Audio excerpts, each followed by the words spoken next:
All right, folks, it looks like we are just about set up for Pepper Grinder. So I am going to introduce Oddbod, who is running it, along with Talia and Spirialis on comms. Take it away, folks. 4, 3, 2, 1. Okay, I think we should be live. You told me to wait 5 seconds. Hey, what's up? This is Pepper Grinder, which is a bonus game. Thanks to everybody who donated for having this on. I'm Oddbod. With me are Talia and Spirialis, and I guess before we talk about the game, I'll just get right into it. Do I need a countdown or something like that? I guess so, right? I got you. Start in 5, 4, 3, 2, 1, go. Thanks. Okay. So yeah, as said, this is Pepper Grinder. This is a relatively new indie game that came out 2 months ago or so, I think in March. Yep, it did. It was we shortly play as after Pepper. the Archiethon submission window. Exactly, yeah. Tragically so, which is also, I suppose, why this is a bonus game. Yeah, so the main mechanic of this game is this kind of drill that your main character, which is called Pepper, has. You can drill through the sand and just general things. It will be obvious what you can drill, and just the movement between these kind of drillable blocks is really cool. Yep. You are Pepper, you have a grinder, that's why it's called Pepper Grinder. Oh. And yeah, as Talia just mentioned, that's essentially the main mechanics. We have this boost thing that we can use once we are drilled into the dirt. And, oh god, my game is actually getting quite choppy. Maybe, well, whatever, we'll figure it out. Here's an interesting thing where I hit the ceiling to essentially get back into grounded state. Or into not like aerial drill state, so I can then mash drill to get rid of that nest, which unlocks that key. Right, because normally you have to hit those nests 3 times, right? And doing that just lets you do it with like 2 jumps instead of 3. Well, normally you can even do it in 1, but I kind of messed it up. But yeah, essentially, normally you can't like re-drill if you're under normal drill animation when you exit from the ground or the dirt. And by hitting the ceiling, I essentially reset the animation so that I can spam drill like I can right here, for instance. Yeah, this game has a ton of those really small optimizations scattered all throughout because you don't really have too much air control while controlling Pepper, so it's basically best to be in the air as short as possible. Alright, now Oddbod's gonna try doing pretty much the major glitch of this run, just like the glitch. So, as you can see, Pepper is just infinitely jumping in the air. So if you can get a precise jump cancel from either drilling a wall or drilling the ground, you can essentially trick something with the coyote jump timer. I think that's the running theory. Something but like that, yeah. Yeah, essentially it gives you infinite jumps and it will be used throughout the run. Yep. By the way, and I guess it should be mentioned, the name for that is Mary Poppins. You will probably hear me refer to it maybe as Poppin or maybe as MP. So that's what we mean when we say that. Yeah, there's a rather hilarious clip where it was discovered in the beta, and some French streamer who I sadly forgot their name essentially did it and, held the drill upwards and we're like, oh, it looks like an umbrella, and then just said Mary Poppin and the rest is history. And yeah, obviously we'll skip a lot of stuff with that, as we'll see and we'll talk about.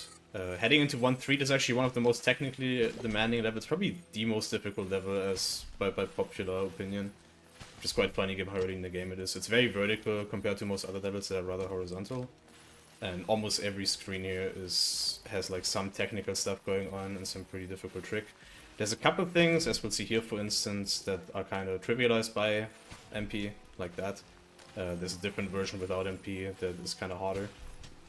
Ah, dang. So you can make it up there for instance to get a skip. I barely missed it sadly, but that's okay. Just a minor time loss. There's another thing here where you can essentially scroll the screen like that and skip that whole left bit there. Another thing like that, essentially same idea, just hitting later architecture in the screen and skipping ahead. And then here, this section would actually be where, again, a lot of the very technical tricks would be going on in the level, especially this next screen, but luckily MP kind of skips some of this. Like that. And also health routing is a bit tight in this level, which is also why it's kind of hard. Luckily I only got hit once, so we're fine, because right here you're also supposed to do something to trigger these bumps, but we can just damage boost through them. If I took more damage I would have had to re-up some health. Luckily that didn't happen. That was already that went quite smooth. Yeah, that was pretty clean. This is one of the hardest levels in the run. Definitely. For sure.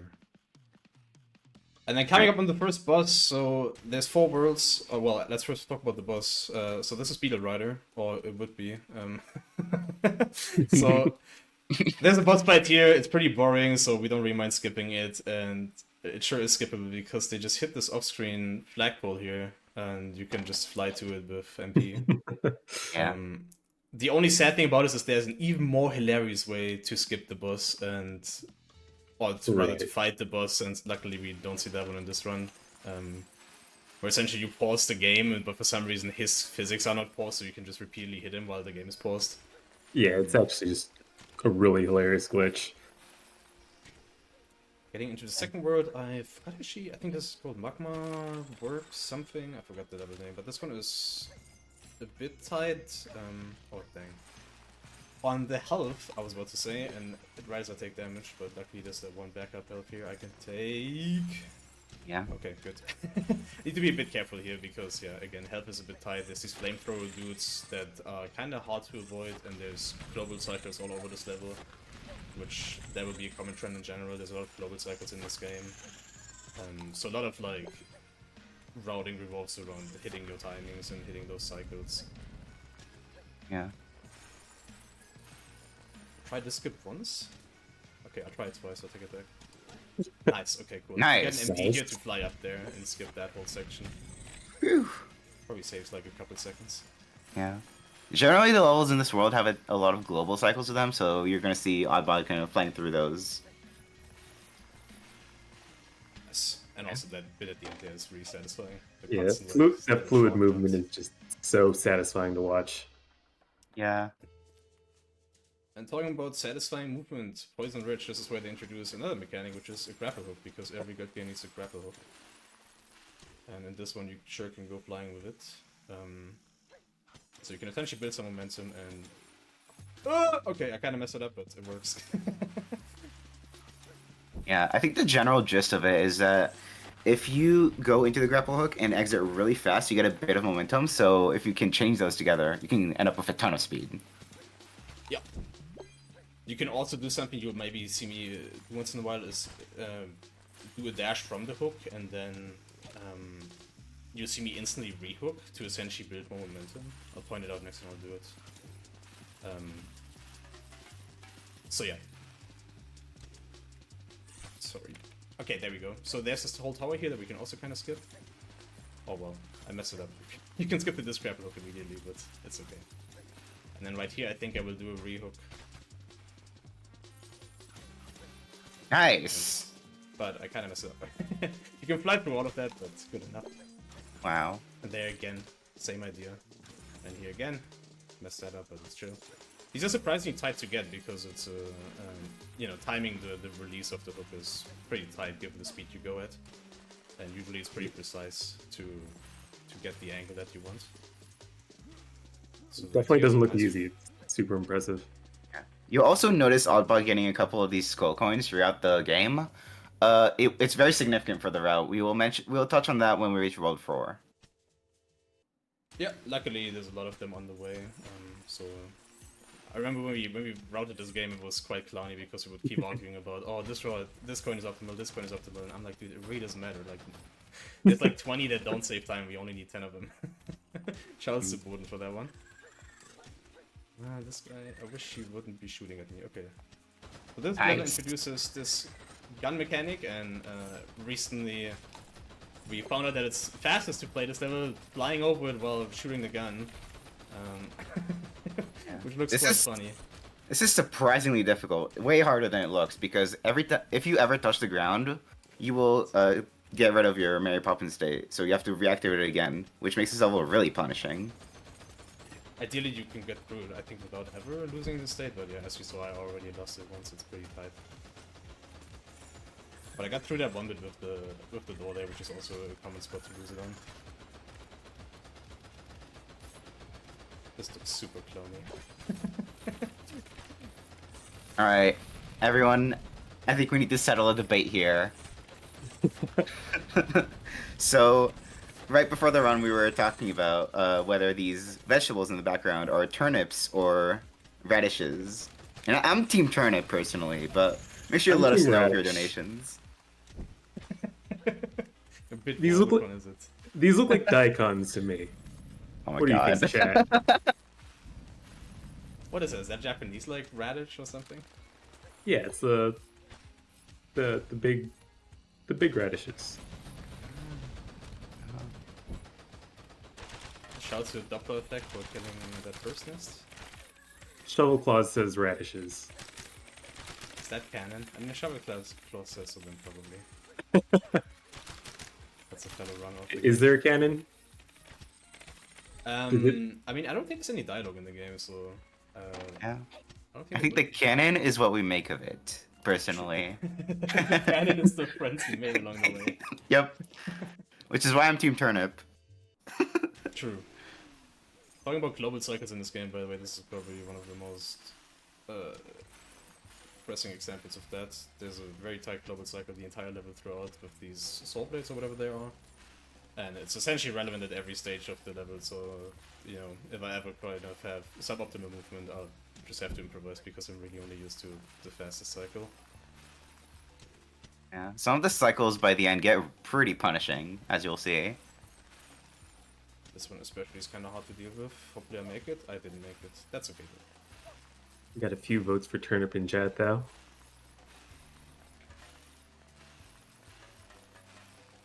I think I'm back on track on the cycle. Also, these sprinklers are kind of finicky because they're not really analog. If you you need to actually finish the animation. If not, then this like created ground, I guess, it doesn't really stay. So if you ever frame greet them, it's very easy to just go too early and lose a bunch of time. Okay, I think I'm back on the fast cycle. Yeah, nice. This is the cycle I'm used to. It's a cool damage There's an even boost. faster cycle that I sometimes hit, but even if I hit it, I never really know how to deal with the ending there, so I never actually really capitalized on it. Yeah. Doing that last part with just 1 HP is really scary. Yeah, luckily there's a save pretty close by though, so in general it's kind of hard to lose a lot of time in this game, which is makes it quite comfy to speedrun. Anyway, this is the second boss of the run. Yup, and the second one we won't see because Yeah. it's actually a pretty cool boss fight, but sadly it kind of suffers the same fate as the first boss. And what's even funnier about this one, people found a way to actually get to the off-screen flagpole on this without Mary Poppins. You can just make it up there without it by essentially doing this is animation I do essentially by drilling downwards, which is how I activate Mary Poppins. We call it Drill Crusher. And if you do that against the wall, you can get double jump. Oops, also I forgot to hold drill at the start of that level, and which skips the cutscene there. Forgot to do that. So yeah, you can essentially skip that boss even without Mary Poppins by just drilling out of the floor there, getting a wall jump by drilling into the wall, and then doing another Drill Crusher wall jump by pressing down and drill, and then instantly pressing jump again, and you can just make it over there. Also, this one is funny. I love that. Drill Crusher into that cannon. Yeah. This is World 3, this is the snow level. It has a bunch of these cannons that you can basically launch yourself out of in a pretty much a set direction, although you can cancel it early sometimes for better movement. That's exactly right. And this level is actually really cool and really technical if you get good at it. See, I drop my drill to drop into that one quicker. This climb kind of has a similar thing going on where I can skip this one loop here.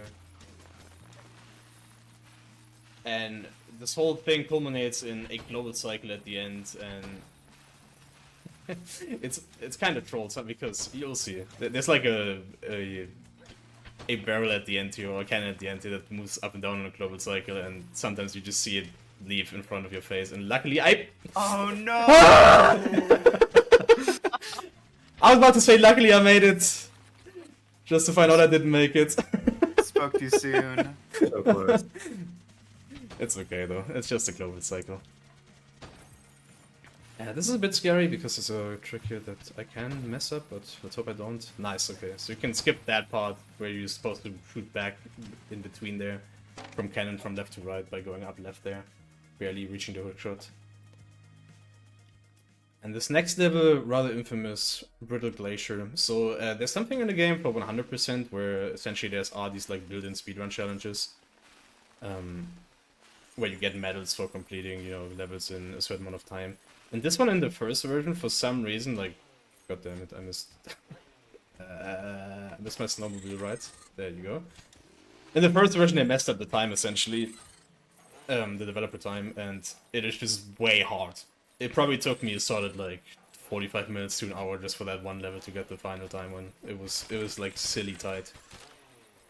It's 158 I think, and even like right now I think the record is at like 140 something, but that is with like all the strats now and you know all the like speedrun nonsense.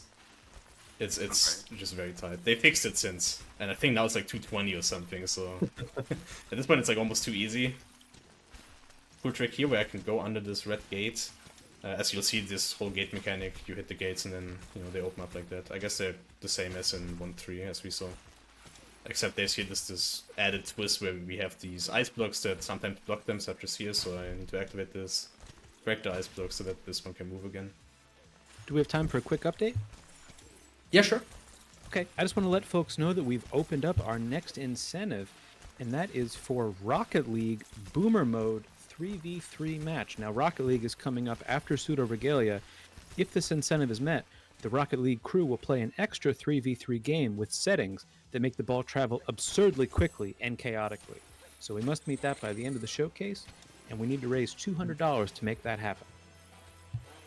I gotta say, I'm not unbiased at all. Rocket League was my favorite run at Archiethon last year, so any more Rocket League is absolutely good for me. I mean, It was we my should be going favorite to as that. well.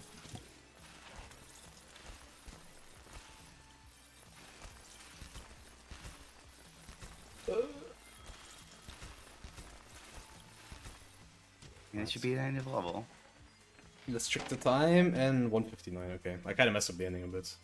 It's up But to- this still wouldn't have gotten the gold medal though in this patch. Oh, I should also mention actually we are playing the old patch. There's a couple of things that have been sadly fixed since, but I mean the community just decided to run an old patch anyway. Big Most jump. notably, of course, MP is Let's go! fixed. Also, yeah, that's Nice. that's a cool little trick here. That jump is so cool. Yeah, you can chain those water jumps to get a ton of speed and height, and with just enough speed and height, you can make it on top of that cliff that you normally have to go around for the coin. So this MP is like mega not worth it. It saved like maybe a second if you hit it first try, but Yeah. Generally, runners will go for wall pops more than they go for ground pops. Ground pops are way harder. yeah, that is true. So with wall pops, you essentially just go against the wall, do the trick crush, and then pull upwards, and it just kind of works. With ground pops, you have to really like care about being close to the ground, and it's probably close to frame perfect to even hit the timing for even getting the trick crusher, and then you still have to do the thing after where you essentially pull up your stick from down to up. Another cool jump here. There we go. Nice. That was really fast. Oh my god. Yeah, usually we just used to jump over there, so without MP, but now of course we can just get MP here. That was another example of where you could essentially skip vertically even without where you, if you essentially jump out of the ground with a drill into a wall, you can wall jump off of it, and then again you can drill crusher into it and wall jump again. So you could get over there, but Breaker paths, this level is a bit infamous because it's normally quite difficult. There's this whole rocket mechanic that you saw, like these purple. Why am I saying purple? Orange. Like these orange rocket thingies that you would get on your drill, and then you charge them up and you shoot them, and there's a whole bunch of puzzles with them. And normally this level again gets quite technical with all of that. Luckily, we can skip almost all of those parts and just play the movement bits with pop-ins, so that's nice. Yeah, soon enough you're gonna see my favorite character in this game. True. Unfortunately, Which we I think also you skipped sadly his first skip. appearance. Yeah. You skip most of the appearances. So normally this Let's go! giant like follows you through the level, and you can platform through his hands, but we skip all of that too. I don't want that. I don't think the giant has a name. Yeah, So I don't think so. if you want to donate, you can give them your own name. $10 for the giant's name. We'll work I'm sure he something would else love to out. have a name. It's also surprisingly hard skip here where... Oh! Yeah, you can get to that hook shot, but it is so much higher than it looks. Nice, okay. That first time was pixels away. That was so close. Yeah, that's the thing though, it's always pixels away. It's so taunting. Also here there's a nice little death warp. I threw Crusher into the spikes and it just puts you... Normally the guy is supposed to like catch you and then brings you there. But if you just want the spikes, you just port there. And third boss, the first boss we will actually fight. So this is one of the antagonists of the game you see here in the opening cutscene and some other places. Her name's Mint, I think, right? Yeah? Yeah, it is. It's a little confusing because Mint doesn't have the mint hair, but Pepper has the mint hair and Mint has pink hair. Don't think about it too much. And this one has this whole like opening bit, which is, you know, just a little platforming section, not too difficult. And then after we get to the boss fight, there's actually a lot of nuance about hitting enemies in this game that are like multi-hits. So we talked about, for instance, the nests earlier and how you can spam, you know, drilling them and then canceling your aerial animation to do that in the air, blah blah blah blah. With bosses, there's like similar mechanics where sometimes you can essentially, by staying grounded, you can do that same thing and hit them by drilling on the ground. Because I think normally they kind of want you to fight her by going underground and digging here. I'll never do that, as you'll see soon. There's also some more mechanics regarding how hit detection works that I'll talk about in the next boss. But yeah, there's a surprising amount of nuance there, given how little fighting there actually is in this game.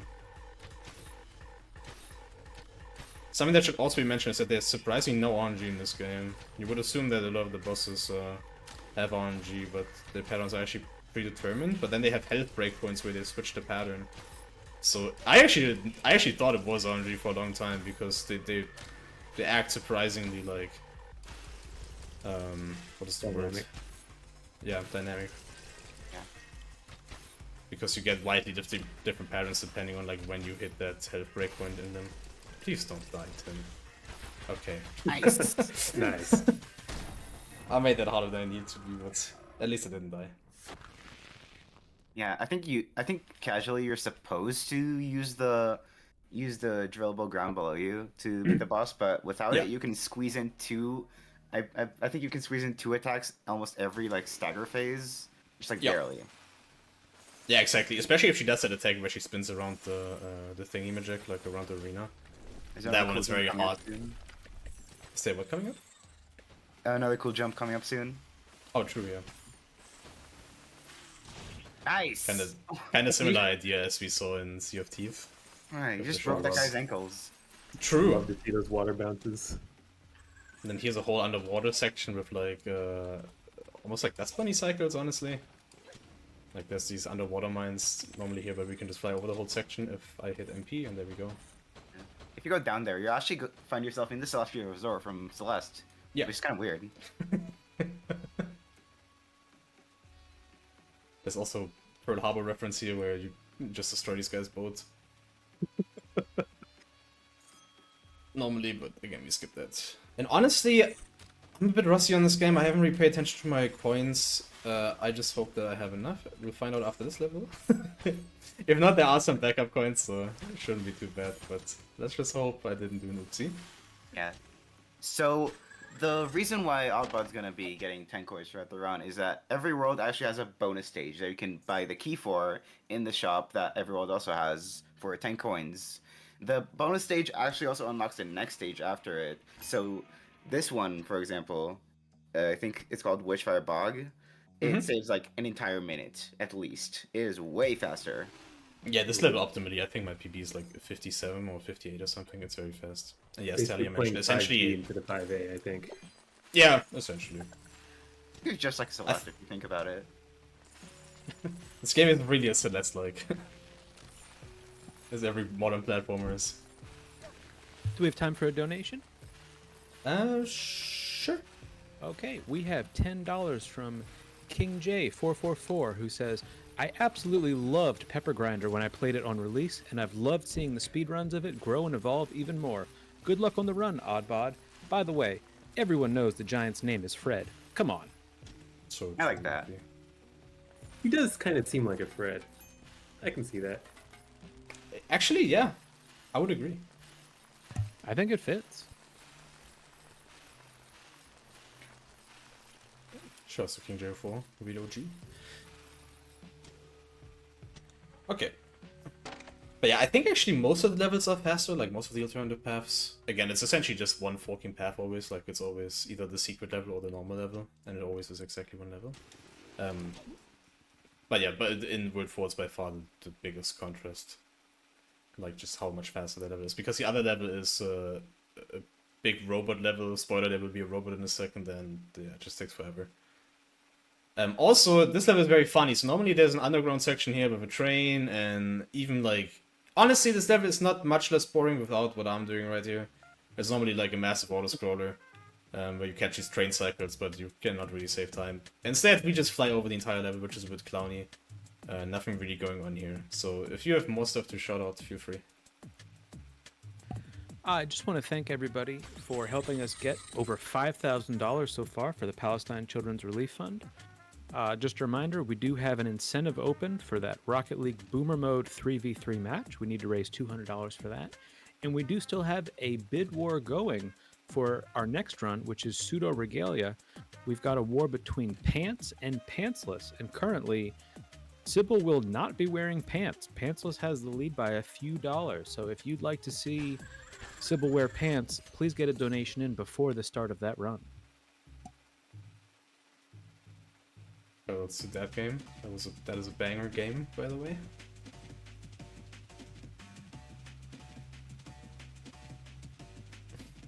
Yeah, so funnily enough, the music here is initially triggered by an X position, actually. Normally underground it would start the second you pick up a gun. But it's actually just coded to, you know, to like the X position, so I can actually time when I'm supposed to like go back down here by the music. After the whole breakdown section, I fly back down because I know that's when it's supposed to be over. Alright, time to see an actual level. True! Well, kind of. Only kind of. Okay, so this level without Poppin is mega scary, and even with it's a bit scary, we'll get to it. So the first start here, this is sort of vertical section with a couple of cannons that you would normally take to this middle cannon. We can just fly up to it. Saves only a little bit of time. Then here's a bit of a cannon section that we damage boost through. And then here's this auto-scroller thing. And hopefully I get Poppin and fly through it. The issue with all of this is that because of like how I did it with the 2 damage boost, it's now I'm at 2 health. Which is problematic because health is very tight in this level, as we'll find out. Also here's the robot, so again this would be in the other level that we skipped, and he is normally quite slow. There's actually a little bit of a skip here, or a little bit of a animation mechanic, let's say, where you can train these dashes with certain inputs, which makes it way faster than normally it would be casually, but even then, that other level is still pretty slow. And now here's the final checkpoint of the game, and normally we would have about, like, 2 minutes of gameplay, I would guess, left. Which is why this level is so mega scary, especially without Poppin. Because... There's no one checkpoint, right? Yeah. And if you die, you just lose 2 minutes. So this is more or less the same, like we skipped the little upward section here, but this would be the thing that without Poppin would be a massive pain. There's this whole auto-scroller section, and there's more constant enemy spam, and essentially you can't take damage, or not much damage, and then even after that you have this whole mini-verse that normally you would have to shoot at, and it's also very easy to take damage from. And again, if you ever like die to any of that, you just lose minutes. So this is a massive sweater moment. Luckily with Poppins you can just fly over most of that. And honestly not much of gameplay is lost because most of it is kind of auto-scrollery. The mini-boss fight is a bit cool, I guess, but it's okay. And even that one you can skip these days, but without Poppin, but it's a bit more finicky. So here is Naro, the final boss. This is where some other mechanics come into play regarding hitting bosses. Normally a very cool fight. I guess even with Poppin it will be a cool fight, but as you will see it gets a bit janky. So essentially the way hit detection works on certain targets is that you can essentially get multi-hits on enemies by... Actually, okay, let me rephrase all of that. Essentially the way hit detection works is that you can get another hit if your drill exits and then re-enters the hitbox of a boss. So what you will see me do in a sec is like essentially spin my drill around to constantly like exit and enter his hurt box like that, and then I can just quickly take care of him. That same thing would normally be very much used throughout the run for all kinds of enemies without poppin, by essentially like changing your aerial trajectory so you can get multi-hits on, for instance, the nests, etc. By making it so that you just so happen to fly, you know, at sort of the edge of an enemy, and then you can exit and enter in a single instance. I don't know. I had a hard time explaining that, but I hope it made somewhat sense. Essentially, spin to win. Exactly. And this is the last fight at the start here. I'll just do the normal strats. So again, here I'm spinning around to... Okay, nice. To get the multi-hits, and now here he does a couple patterns and I can just hit him freely. And then actually, this looks like a good fight. Maybe I just kill him before anything else. Nope. Didn't quite, but... I'm having a hard time finishing it, but never mind, we do. Nice. And time is on the big X that you'll see in 3, 2, 1, there. Was a bit late on that, but... That's fine. GG's. That was a clean run. That was a sub Yeah. 30 for a marathon, I think. Oh no. Probably. Oh, missed it by just a little bit, but like, still a very good What- run. What's the RTA? I'll see you in just a moment, but Okay. you can do your closing remarks. 320. Yeah. 30-20, rather. Yeah, okay, so it's probably sub 30 without loads, which is how this game is normally timed. Which there's about like a minute normally of loading time, so... It's not really loading time, it's more like the menu times between levels that get removed from timing. It's about a minute, so probably sub 30. Nice, that was a pretty clean run actually. I derusted this, don't tell anybody, I derusted this around 3 hours ago. did exactly one run after not playing for like 1.5 months, so given that, I think I did quite well. Definitely You not a shoot good the rust off pretty well. Yeah, thanks. I think so too. And yeah, I mean, I don't know what else there is to say, honestly. Again, thanks for having me on. Everybody, thanks for donating to have this run on. Play this game. It's a really cool game. I was looking forward to this game, honestly, for so long. I think I first heard about this in 2017, and you know, to finally have it come out 7 years later, and it totally delivered. It's a very nice, neat package. Just, you know, a small little game you can play through in one sitting and can 100% in probably around 10 hours or so. And every level has some new cool mechanics. It's just a nice package. I can highly recommend. And the speedrun is also pretty fun. Just has a nice flow to it. And a perfect length, you know, the classic 30-minute mark that I think many people prefer. Check it out. Do you guys have anything left to shout out? That's it for me. No, that was a really good show. Yeah, good job on the run. Yeah, Thanks incredible for run. helping commentate. All right, thank you so much, Oddbod, for showing that off. That was really cool to see that run. Thank you for Spirialis and Talia for doing commentary.